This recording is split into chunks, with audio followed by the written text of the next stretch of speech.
Yeah. I'm sorry, there's no talking in podcasting. Welcome to Leading Comments episode number 9.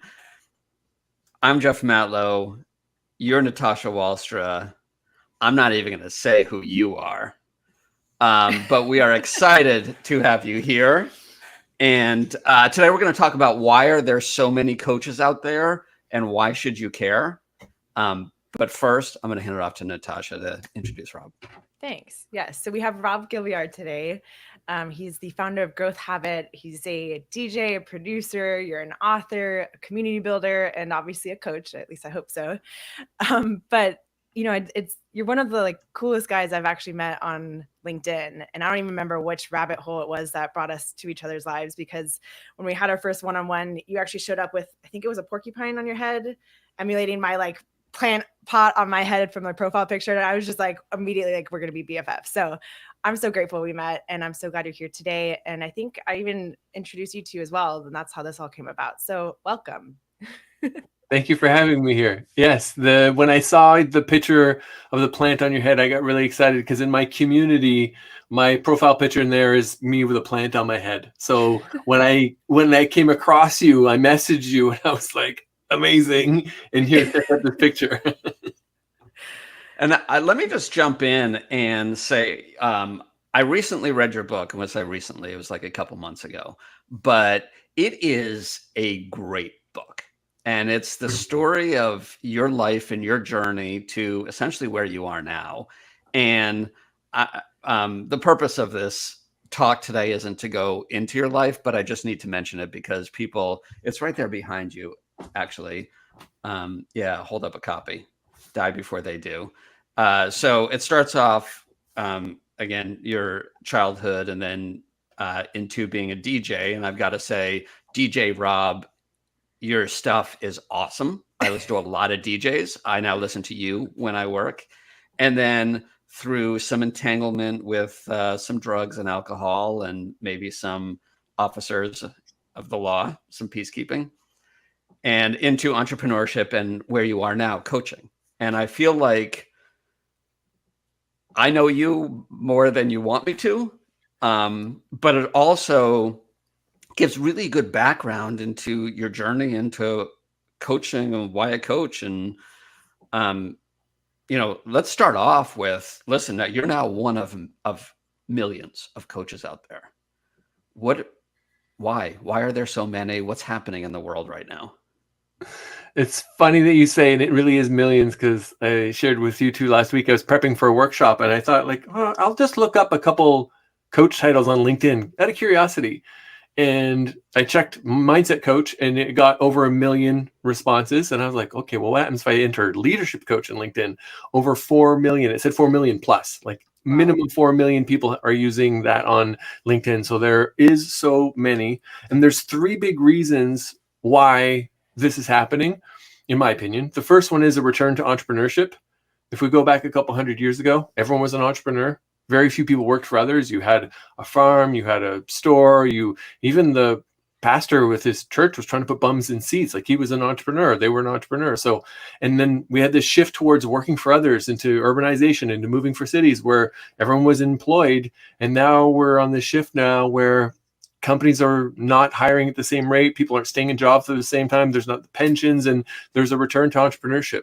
The second reason is we're living a life after God.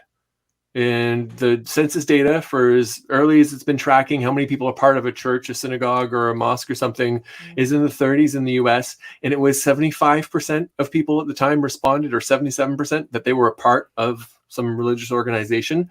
Now it's 37%.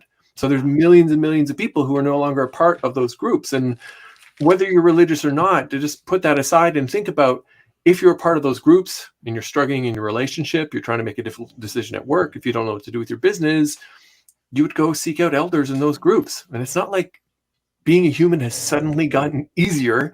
Hell, I'd say it's gotten more complicated because we're connected to all our exes and people from our lives. It's probably gotten even more complicated. So people are seeking out other people for guidance and advice. And then I think the third reason, and we can tap into any one of these in more detail, the third reason is the school system is not keeping up. And talking about everyone used to be an entrepreneur, the current model of schooling that's been around for 150 years was designed to turn rural people into good factory workers. Obedient, show up on time, bell rings, you line up, sit at your workstation, don't disturb others. You have to ask for permission before you do anything. Memorize, repeat tasks over and over again. That is not serving the people of today, and the jobs of today and the opportunities of today and the future require different skill sets. So it means there's people who have skills, knowledge, and experience who are calling themselves coaches, consultants, teachers. It doesn't almost matter. Sometimes I'm sorry to the real coaches out there, we know that people are using these interchangeably, even though that they're not really coaching, which is a separate thing we can get into. So it means that, like we're chatting with Natasha right before last week, like she didn't intend to be doing the work she's doing now. She was thrust into it. So people are searching for different ways to learn and grow. And a lot of times that's with the coach. Yeah. And it's funny because I think on top of it also, of course, COVID has changed our perspective on like what is work. And when talking about me getting forced into this, like the thought of leaving where I was to go to a 9-to-5 office job actually kind of like scared me. Like I was like that, I couldn't compute that. Right. And so I was like, well, I have this skill and people are asking me how to do it. Like, why don't I create a program around it? You know, and then I did and it worked, but like, it wasn't something I ever planned at all, but like, it was really a big part. There's no way I could go back into going into an office. That like doesn't resonate.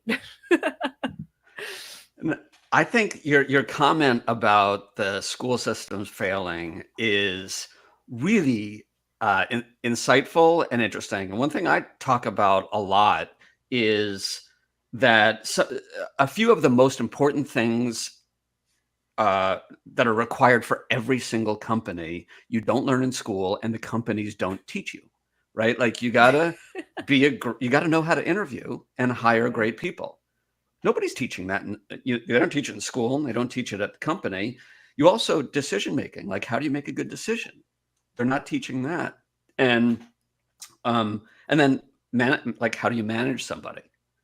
And so all these things, I think it's really insightful that schools were created to make laborers, like, you know, and has it really evolved beyond that? And, you know, I would say on Natasha's side too, like, are they sales is everything now and communicating with other people. And like, they're not teaching that. They're not teaching that. And the fun thing about all those things you listed, and you use the word communication at the end, is it's all forms of communication. Selling is enrollment, and it's how do I communicate? How do I understand what you need and communicate how this is going to help you get there? Think about interviewing. That's a very interesting communication dynamic where people are putting on a show. Like it's like, I'm going to say the things that I think you want me to say, that this weird kind of dance, decision making. Like there's just, it's the part, instead of like, how do you do task X? How do you do any task that involves other people, that involves interacting with other people? Right. And do you guys find that there are more people looking for coaches these days and looking for support?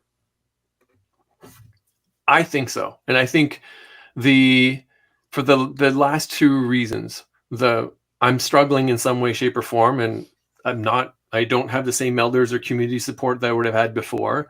And then whether they're like a coach, a consultant, a teacher of sorts, but if the skills aren't there, people are turning to YouTube. They're searching for things on TikTok. They're looking for experts on LinkedIn, and they're seeking out someone who has the lived experience or who has the skills to help them either navigate some difficult point in their life or career or business, or can teach them the new skills. So I do think, like, it's funny, you can't throw a rock without hitting a coach, but I do think the demand for coaching is also growing too. Well, and also because there is an increase of coaches, the coaches need coaches too, because they don't know how to do this, right? And so there's this huge circle that's like filling our pipelines for each other. It's true. Yeah, I have multiple coaches personally. So yeah. Is that your angle? Are you mostly focused on coaching coaches? Me? Yeah, and it's not where I intended to be. Like if we would have chatted 5 years ago, I would have said, during the day, I am head of people and culture in a tech company. The favorite part of my role is coaching the leadership team, coaching the CEO. And it was a very rewarding part of my work. I started coaching people a bit on the side, and it was creatives because that was my background from music. And then I started posting and sharing online about habits and how habits were changing my life and what I was experiencing. And I was just literally sharing what I was doing. And people started saying this, whatever the hell this is, give it to me. So when I quit my job and went all in on coaching, I called myself a habits strategist because I was trying to avoid the word coach. I was like, I don't know if I'm a coach or not. So I called myself a habits strategist. And that's where the name of my company, Growth Habit, comes from, because I was doing habits coaching. And I did that. And then what I didn't expect was 11 of the first 12 clients would be entrepreneurs. And I was like, that's funny. Why is that? They're a bit rebellious. They go to the beat of their own drum. They like solving interesting problems. I was like, oh, these are my people. So I called myself a habits coach for entrepreneurs. And then the last thing that happened is other coaches and consultants came to me and were like, how the hell have you done this? You went from a director level role to a full roster of clients. You're getting clients overseas. You seem to be doing some magic on LinkedIn that's attracting people to you. And I just started doing pick my brain calls and answering people's questions and gave them feedback on their profile and told them what I think they should do with their messaging. And then 2 people in 1 week said, how do I have another one of these calls? And I was like, huh. So I made the switch from doing now where, most of my clients now are other coaches and consultants or, experts that have a business that's built around them and their knowledge and them and their skills. We got a comment, which I want to mention this. Emily said that her TikTok is my #1 free coach. And I think it is insightful in a couple different ways. First of all, there's a lot of information in social media. Mm-hmm. And I think the role, and I think it's an entry point for people, right? I want to learn how to be a better coach. Let me search for that. I want to learn how to sell better, do social selling better. Let me search for that. But then it becomes, all right, how can I customize? How can I filter this information, right? And so that it is personalized for me. And that's what I find of the people who are already looking at it online and then just getting overwhelmed of there's 50 different choices of how to make a decision or how to grow my career. What do I do that's best for me? So you guys both are putting a lot of stuff on social media. And is it your #1 driver of clients? Referrals probably is for me, but everyone who originally was a referrer, I can make a connection back to some social media stuff. And even referrals, it's fun because someone posted my name in some Slack group last month that was mostly product people. And I know this because a few people came into my orbit and said like, hey, I found you on this Slack post, and someone applied to work with me. And then I asked like, where did you find me? And the answer was someone posted about you in the Slack group. I looked you up, consumed a bunch of your content. I dig your energy. I like what I see. And I think you're the right person to help me. So even when it is referrals, they're people's abilities to go and watch and listen and read a bunch of my stuff does a whole bunch of the enrollment for me. So content is invaluable for me. It's an acceleration of trust, right? Because maybe somebody recommended you and then they go check you out and they're like, yep, he's speaking to me exactly like this is my guy, right? Or gal. And that's how you get it. That's why it's so I love the type of work I'm doing with my clients right now, especially focusing on this concept of who is your ideal referral partner, let's say, because think of all the best coaches and consultants out there, 70, 80% of their business is referrals, but they've been doing it for years, right? So how can we accelerate that and get more referrals quicker? So social media has been the biggest way to do that, especially on LinkedIn for me. Yeah. Instagram and TikTok, I'm like, what? I don't know about that. I just dance on all my TikTok videos. I dance and give leadership habits. Actually, Robb should do that. I've seen your dancing videos. Mine are just embarrassing. Yours are not. So everybody who hasn't seen Robb's dance, have you seen Robb's dancing, Natasha? No, I thought this was a joke, but this is a real thing. No, he's got a dancing thing. Danced in museums in the Louvre. Was it the Louvre? It was the Louvre. Yeah, it was in the Louvre. Yeah. Okay, well, I'm gonna have to go check this out. This is too funny.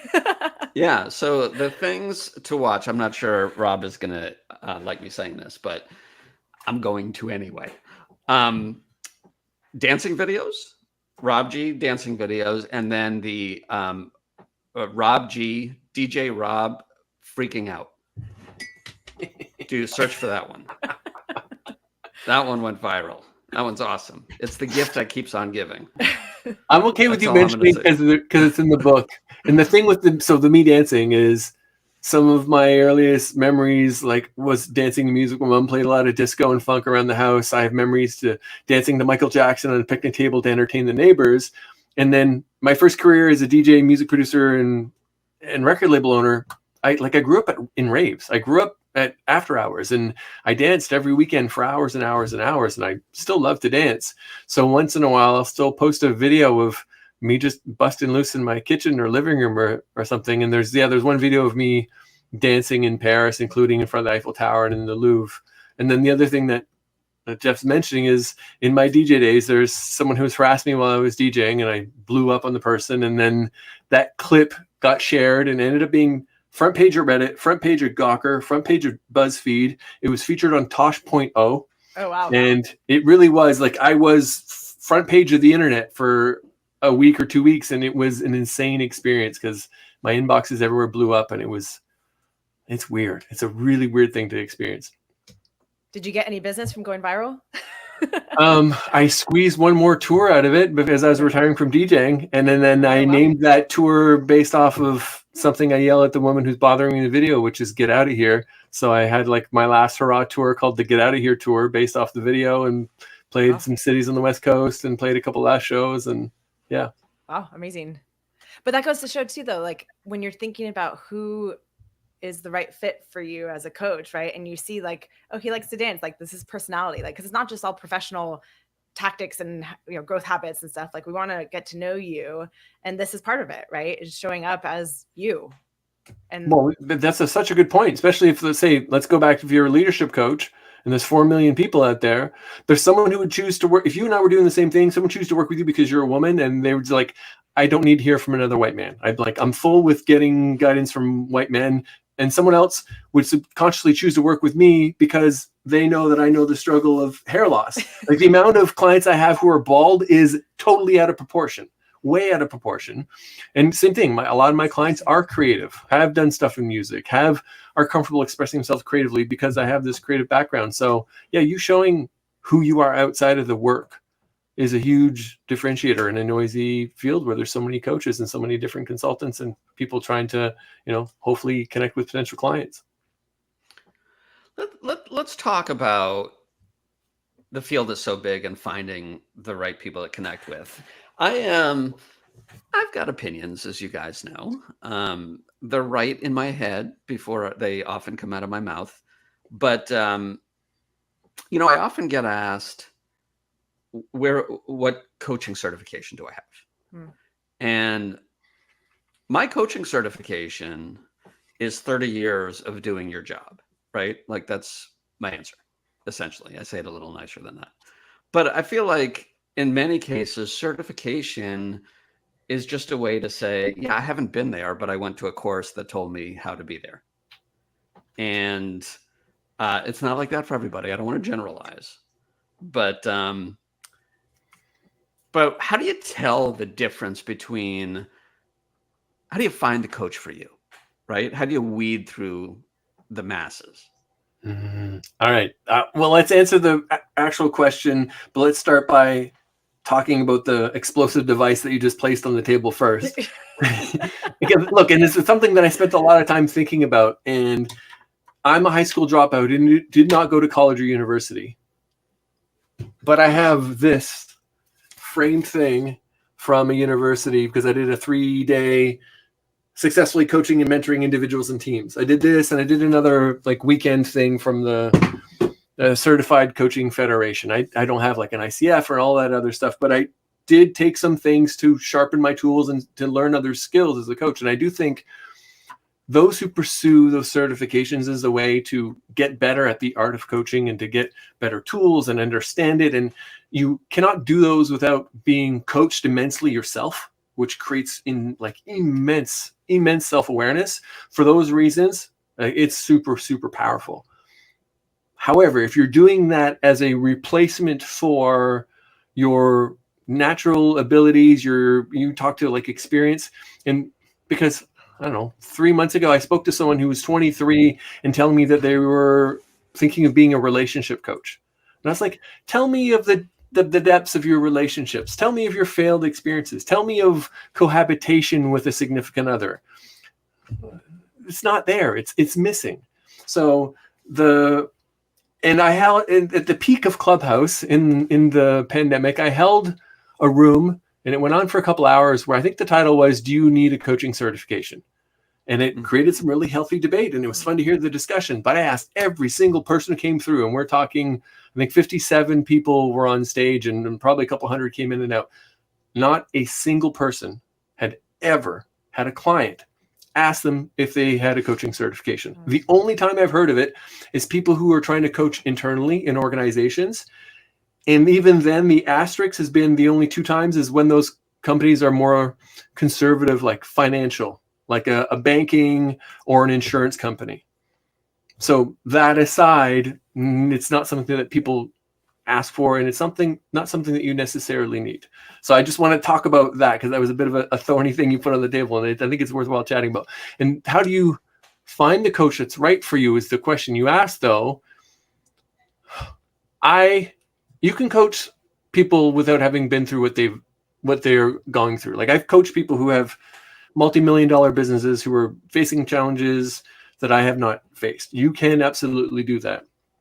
And I do think it is easier to be coached by someone who has lived some of the experience and been through some of the stuff that you're doing. I do think that lends a lot. So I look for someone who is aligned from values. Do we get along? Human to human. I'm ranting. I'll shut up in a second, because I know you want to shut up with this. No, this is the important part. Go for it. Just because I see people looking online, like TikTok is my coach. Awesome. If you find what you need online and you can take action on it, because that's the problem. Most people don't take action. It's shelf help. It's like, I learn it and then I don't do anything with it. If you can get the information online and take action, fuck yeah, good for you. You're one of the few. Amazing. For most people, they need the accountability. They need someone to help them actually take action. They need that sounding board. It's that famous quote, you can't read the label from inside the jar.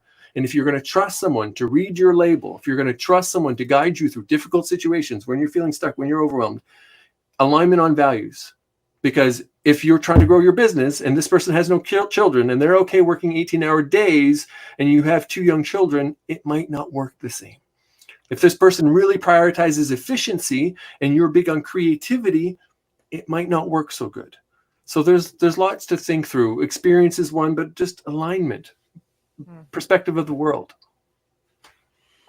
That's probably why, again, showing up on social media and on LinkedIn specifically is so impactful.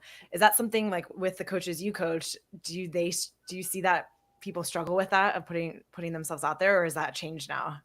It's changing. It's funny, because of the kind of messaging I put out and the way that I show up, I attract 2 kinds of people when it comes to that. Either they are already showing up online and they just want to learn, like, how can I do this better? How can I make it easier? How can I do what I'm doing right now actually create some interest around my business, versus me just showing up and it's not doing much?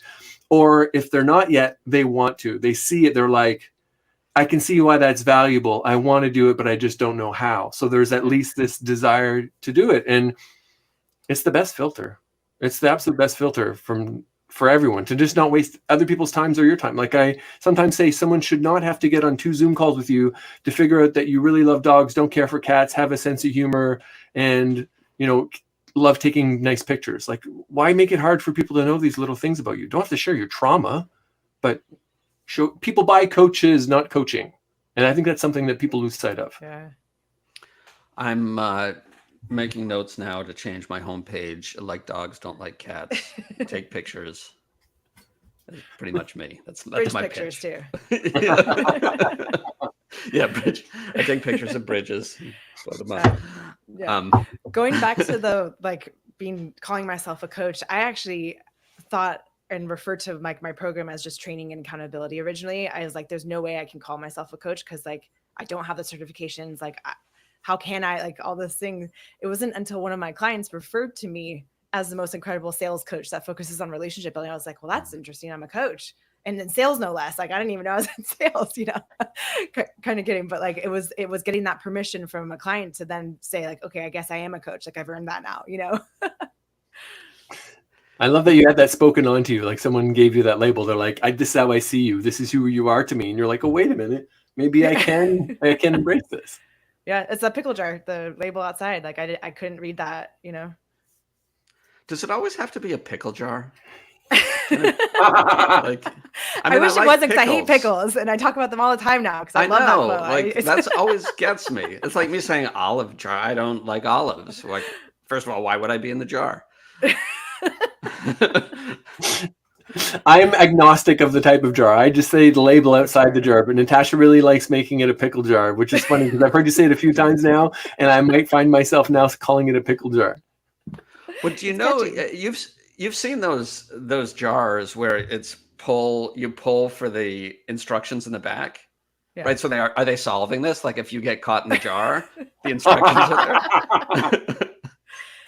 That's more like prescription bottles actually too. They have that, so maybe we can. I don't know. There's something there. Maybe we could change it. Like if you're in a pickle jar, but not a prescription bottle, because the prescription bottle is going to have it on the back. Well, the pickle jar is see-through, where the prescription bottle you can't see through it. So if you're inside the prescription jar and the label is facing you, you still can't read shit. So True. That's right. Good point. This is important for coaching. By the way, I feel like I need to go back just to justify myself for a second here to the certification. So I want to say two things. One, what you said, Rob, where certification helps you define who you are, is a really valid point, right? Like, because when I talk about certification, I talk about trying to teach me as a coach to do things I otherwise don't have the experience in doing, right? And yeah, that's part of it, but it's helping me figure that out. So I think that's a valid point. Somebody put in our chat that certification is also used by coaches to minimize their competition's ability, which I agree sometimes, depending on where it is, right? But thank you for opening up my mind about that, and then we can drop the subject and create a time bomb somewhere else. So how are people? This is probably a question for both of you, because I think you're both focus on this. You know, we've got a really busy market out there. How does somebody stand out? How do you stand out from the crowd? You say be authentic, but I'm super authentic when I'm in my mayo jar, right? Like, but nobody can hear me in there. Go for it, Natasha. I feel like I've been taking the first crack at everything, and I'm long-winded. So go ahead, and if you want to answer first. Well, what I appreciate it's actually what you posted about earlier this week of like, you know, when you show up, not everyone's going to like you, right? Like, and that's okay. And that actually helps you to talk to the right people and attract the right people, right? Because, you know, it's accepting the fact that not everyone's going to want to work with you, right? And I think for people that overthink and want everyone to like them, like that might be hard to overcome initially, but like, you want to work with people you want to work with as well, right? Like it goes both ways. And so I think by showing up and actually showing personality and accepting all these different like traits kind of thing, like I think that's really important to do, and not just put out what you think people want to hear, right? And what other people are doing. Like don't follow the crowd. Like I'm seeing a lot of that on LinkedIn right now, and it's just like unoriginal, right? And I'm like, well, cool, another one, you know? And so I think it's like being vulnerable and genuinely like putting in that personality, you know? I love that you said that too, because it all looks the same. I think it's Seth Godin talks about that with some of these companies, you could change the logo on the bottom corner of the ad and it wouldn't look any different. It could be any of these companies in the same industries, because they all start looking, smelling, and talking the same. And it exists in the coaching world too. And it definitely starts with like you knowing who the heck you are and loving who you are, because the words know, like, and trust are used a lot. People need to know, like, and trust you, and it's true, but I do think it's a bit ass backwards, because you have to know, like, and trust yourself. Because if you don't actually know who the heck you are, what's important to you, when push comes to shove, what's actually important, do you like who you are? You know, I joked earlier about my hair, like, regardless if your hair to look the same or if you don't fit in your old jeans, like, do you like who you are? And have you forgiven yourself for the things you've screwed up in the past? And then trust, like, if you say you're going to do something, do you follow through? If you say you're committed to something, do you keep your word? Because if those aren't in place for you to show up and show a bit of personality and talk about things that scare you or mistakes that you've made, it's petrifying. Because someone calls you out and then it's a house of cards because you don't love, know, like, and trust this person who you are. So that's the first thing. And then to do that extra step, it's easy, because then it really is like you can become known as the person who rescued dogs. You can be known as the person who used to be a rave DJ. You can become known as the person who was in button-up finance positions forever and then like left that to start your own thing. And there's no right or wrong. It's just sharing things outside of work that allow people to connect with you as an actual human being. And it's hard to do. Actually, my post yesterday was the first time I've done something like that, where I made a mistake the day before, and I was prepping for a podcast just to jump on, 2 minutes before, and realized I prepped for the wrong guest. And I like froze, right? And I could have gone through it. And then I realized, like, knowing me, like, that it would have been a terrible episode and I would have gotten a migraine from it. So I asked to reschedule and apologized, of course. Right. And so I talked about it yesterday. And the people that showed up on that post was like, they were these lurkers that I haven't heard of or seen in my life on LinkedIn in years. And it was so cool to see that, because it was connecting on a way, like, we've all done that, right? Like, this has happened before. We prep for, like, whatever it is, like some sort of mistake like that. And then instead of being hard on myself, I wanted to be kind, So I was like, whatever it was, but it was a hard post for me to do, because here I am, like, telling everyone into the world I screwed up, right? But that created bonds with people, and that it was cool. I'm not surprised, yeah, because everything online is some kind of filtered highlight reel where everyone's pretending their stuff don't stink. So you being like, I made a real big mess up, and this is what I did. So it's refreshing. It's so refreshing. That's why people came out. That's a really great example. Let's talk about our different personas. Which is not the right way to describe actual human beings, but like in general, who our clients are. I'll start so you get a basic idea. Like, most of the people I find that I work with are primarily females who have, self-awareness, or males with some self-awareness, who all experience, they feel like they're stuck with self-doubt, right? And they want help to get beyond it. So they are looking for help to get beyond it. What about you two? Who's everyone I serve? I call them purpose-driven coaches and consultants doing meaningful work. It's almost always someone who has been through some difficult times in their life, in their career, in their business, and has come out the other side of it. And now that they've on the other side of it, they want to be extending their arm back and helping others. They lead with empathy. They have big hearts. They either are already embracing their creativity or want to be embracing it more. And whenever I'm doing a workshop, I always start with, I say, I'm assuming if you're here that these two things are true. And if they're not true, know that what I'm about to share may not apply. And one is that they're damn good at what they do. Like, they are actually awesome at what they do. They're great at their craft, and they genuinely care about the people that they serve. It's not just like, how can I make money? How can I squeeze more, cash out of this? They really are in it for making the impact and serving the people and helping others. Nice. Natasha? We all kind of serve very similar folks in some ways, personality wise and psychographic wise. I'm in that weird place where I'm serving so many different, and I need to niche down probably eventually, but I do work with primarily, entrepreneurs and business owners who hate selling, but know they need to, and aren't comfortable with it and showing up in this way. And so it's basically like a high integrity social selling system I've created through personal branding. And so it's I'm finding it those that like know they need to sell, but can't do it. And so that's what I created. I love that high integrity social selling system.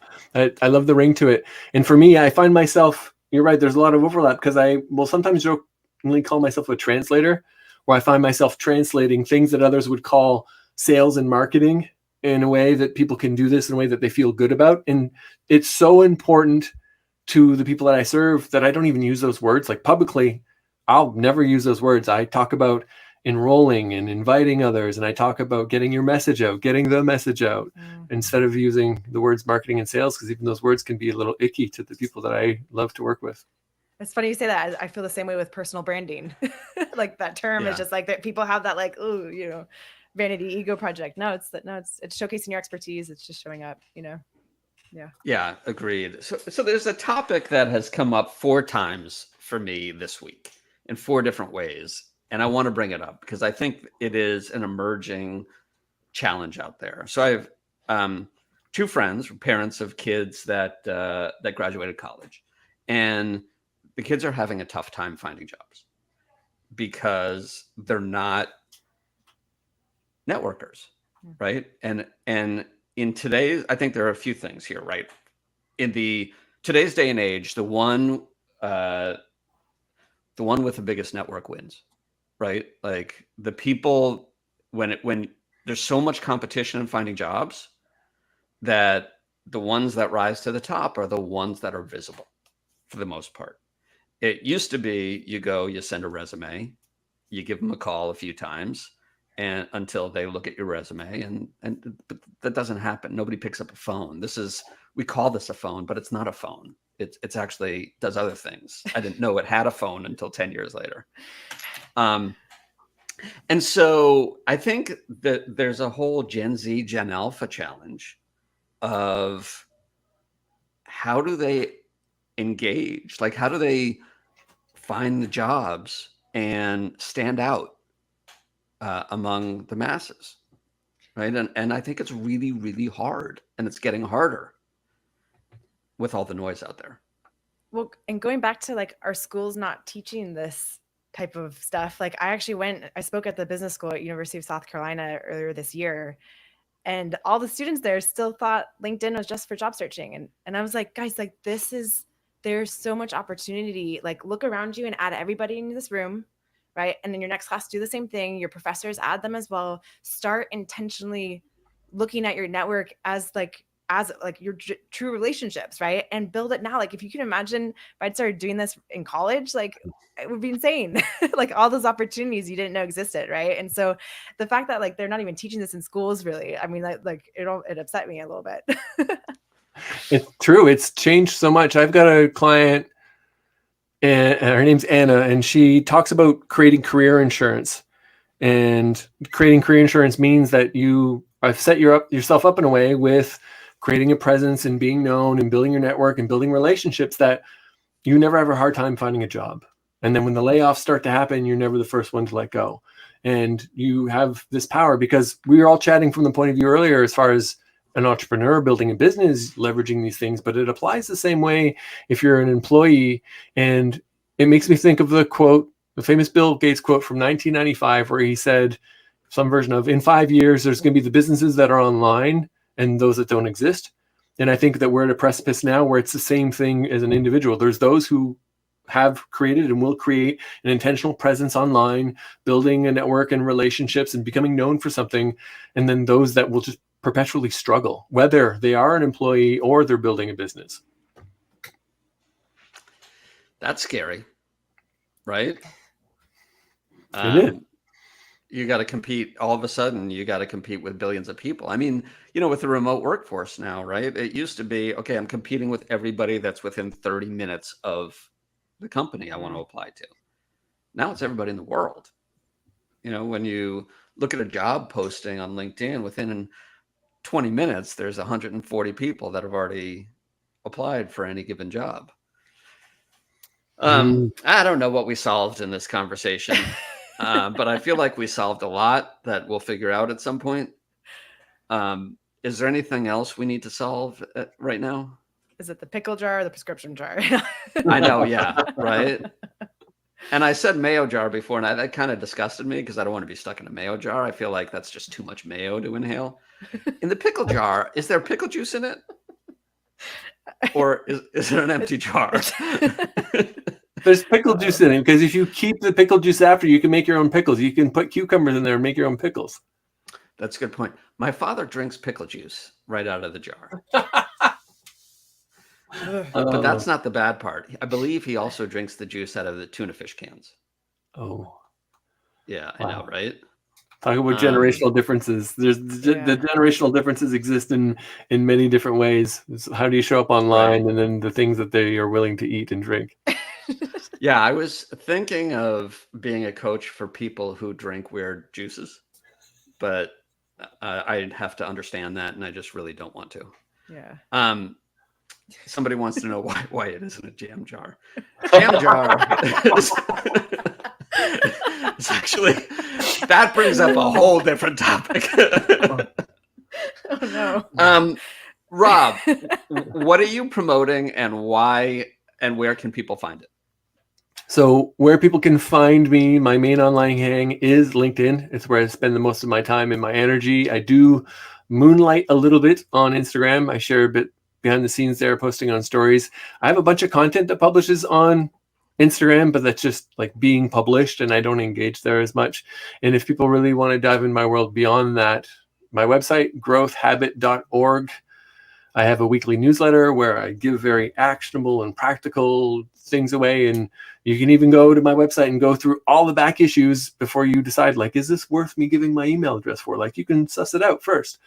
And I'm right now, there is no way to actively work with me while it's all closed. Like, enrollment and all my stuff is closed right now. I have maybe one spot in my Impact Accelerator, which is a bigger 6-month way to work with me. I'm full. I'm not taking on any one-on-one clients.